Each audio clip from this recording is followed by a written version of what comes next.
Cahaya di balik hijab, menyingkap tabir spiritualitas Sufi. Assalamualaikum warahmatullahi wabarakatuh. Apa itu Sufi dan spiritualitas? Banyak orang mendengar kata Sufi, dan langsung terbayang sosok bersorban, berjubah putih, duduk menyendiri, atau menari sambil berzikir. Namun, Sufisme lebih dari sekadar penampilan luar. Ini adalah perjalanan batin yang dalam untuk mencari hakikat kehidupan dan kedekatan dengan Allah. Spiritualitas Sufi bukan ajaran baru atau sekte tersendiri. Ia adalah sisi terdalam dari Islam yang berusaha mendekat kepada Allah dengan cinta, rasa, dan penghayatan. Sufisme mengajarkan bahwa di balik semua ibadah lahiriah, ada makna batin yang menjadi inti dari hubungan kita dengan Sang Pencipta. Hijab yang menutupi cahaya. Kata hijab di sini bukan hanya berarti penutup fisik. Dalam konteks tasawuf, hijab adalah segala hal yang menghalangi seseorang dari melihat kebenaran dan mendekat kepada Allah. Hijab bisa berupa kesombongan, cinta dunia, nafsu, atau bahkan amal ibadah yang dilakukan karena ria ingin dipuji. Sufisme mengajarkan bahwa setiap manusia punya potensi untuk melihat cahaya atau kebenaran, namun seringkali cahaya itu tertutup oleh berbagai hijab hati. Maka, tugas para sufi adalah menyingkap tabir-tabir itu hingga hati menjadi jernih dan mampu menangkap cahaya ilahi. Mengapa banyak orang tidak merasakan kedekatan dengan Allah? Banyak orang salat, puasa, sedekah, tapi merasa hatinya tetap kosong. Mengapa begitu? Dalam pandangan para sufi, itu karena hati belum tersambung secara penuh dengan Allah. Ibadah lahir sudah dilakukan, tapi batin belum benar-benar hidup. Bayangkan seseorang yang menelepon orang lain, tapi sinyalnya lemah. Meskipun dia menekan tombol dengan benar, jika tidak ada sambungan, dia tetap tidak bisa berbicara.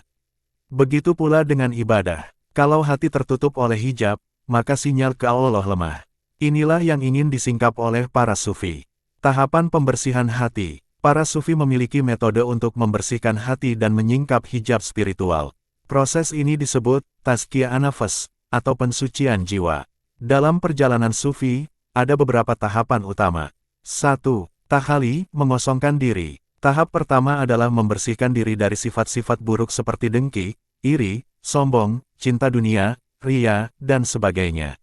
Ini seperti membersihkan cermin yang kotor agar cahaya bisa memantul dengan baik. 2. Tahili, mengisi dengan kebaikan. Setelah bersih, hati diisi dengan sifat-sifat baik seperti sabar, ikhlas, zuhud, tawakal, cinta, kasih sayang, dan ridha. Ini seperti menanam bunga di tanah yang sudah dibersihkan. 3. Tajali, terbukanya cahaya Allah. Inilah tahap tertinggi, di mana cahaya Allah mulai terlihat dalam segala sesuatu. Seorang sufi mulai melihat kebesaran Allah dalam ciptaannya. Hatinya menjadi lembut, hidupnya penuh makna, dan dia merasa tenang meski hidup dalam ujian. Metode para sufi dalam mencapai spiritualitas. Ada beberapa metode utama yang digunakan oleh para sufi untuk membersihkan hati dan mendekat kepada Allah. 1. Zikir. Zikir bukan sekadar mengucap, Subhanallah, atau, La ilaha illallah, tapi menghidupkan hati agar selalu ingat kepada Allah. Zikir dalam tasawuf bisa dilakukan secara sir, diam, lantang, atau dalam bentuk meditasi spiritual. 2. Muraqabah. Muraqabah adalah latihan spiritual untuk merasa diawasi oleh Allah dalam setiap detik kehidupan. Ini membuat seseorang tidak mudah tergelincir dalam maksiat dan selalu sadar akan kehadiran Allah. 3. Khalwah, menyendiri. Para sufi kadang menyepi, bukan untuk lari dari dunia, tapi untuk membersihkan batin dari kebisingan dunia luar. Dalam khalwah, mereka merenung, berzikir, dan membuka ruang batin untuk menyambut cahaya ilahi. 4.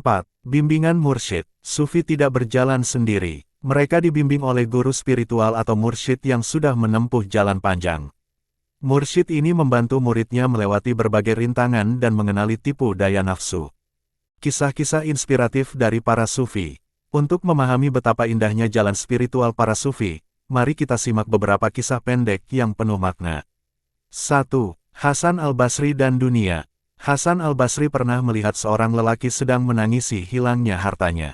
Ia berkata, engkau menangis karena kehilangan sesuatu yang tidak akan kekal. Tapi mengapa engkau tidak menangis karena mungkin telah kehilangan Allah dari hatimu? Kata-kata ini mengajarkan bahwa kehilangan terbesar bukanlah harta, tapi hilangnya kesadaran akan Allah dalam hati. 2. Rabiah Al-Adawiyah dan Cinta Ilahi. Rabiah adalah sufi wanita yang terkenal dengan cintanya kepada Allah. Ia berkata, "Ya Allah, jika aku menyembahmu karena takut neraka, masukkan aku ke dalamnya. Jika aku menyembahmu karena ingin surga, jauhkan aku darinya. Tapi jika aku menyembahmu karena cinta, maka jangan jauhkan aku darimu." Inilah cinta sejati, bukan karena takut atau berharap hadiah, tapi karena benar-benar mencintai Allah apa adanya. 3. Bayazid Al-Bistami dan ego. Suatu hari, Bayazid berdoa, "Ya Allah, jauhkan aku dari Bayazid." Maksudnya, ia ingin dibebaskan dari egonya sendiri yang menghalangi hubungannya dengan Allah. Ego adalah hijab terbesar dalam jalan spiritual. Cahaya itu dekat, tapi tertutup hijab. Dalam hidup, kita sering merasa Allah jauh. Padahal, Allah lebih dekat dari urat leher kita sendiri. Quran Surat Qaf 16. Yang menjauh itu bukan Allah, tapi hati kita yang tertutup oleh dunia, nafsu, dan kelalaian. Sufisme mengajarkan bahwa kita tidak perlu mencari Allah di tempat yang jauh. Kita hanya perlu menyingkap tabir hati kita. Begitu hijab terangkat, kita akan merasakan cahaya cintanya menerangi jiwa. Peran tasawuf di tengah kehidupan modern. Di tengah kehidupan yang serba cepat dan penuh tekanan, banyak orang merasa hampa. Mereka punya uang, jabatan, popularitas, tapi tetap merasa kosong. Disinilah peran tasawuf sangat penting. Ia menjadi obat bagi hati yang lelah. Tasawuf tidak meminta kita meninggalkan dunia, tapi mengajarkan agar tidak tenggelam dalamnya. Ia menyeimbangkan antara amal lahiriah dan kehidupan batin. Orang yang menempuh jalan tasawuf bisa tetap bekerja, berkeluarga, bersosialisasi, tapi hatinya tetap tersambung kepada Allah. Kesalahpahaman tentang tasawuf. Banyak yang salah paham tentang tasawuf. Ada yang mengira sufi itu anti syariat. Padahal, syariat dan tasawuf ibarat tubuh dan jiwa. Tidak bisa dipisahkan. Ada juga yang mengira semua praktik sufi adalah benar. Padahal, ada juga kelompok-kelompok yang menyimpang dan mengaku-ngaku sebagai sufi padahal menyebarkan ajaran sesat. Maka penting untuk belajar dari sumber yang benar dan memiliki sanad keilmuan yang jelas. Menjadi sufi di zaman sekarang. Apakah kita harus jadi ulama besar atau meninggalkan dunia untuk jadi sufi? Tidak, menjadi sufi bukan soal penampilan, tapi isi hati. Kita bisa menempuh jalan sufi sambil tetap menjadi guru, petani, pedagang, atau karyawan.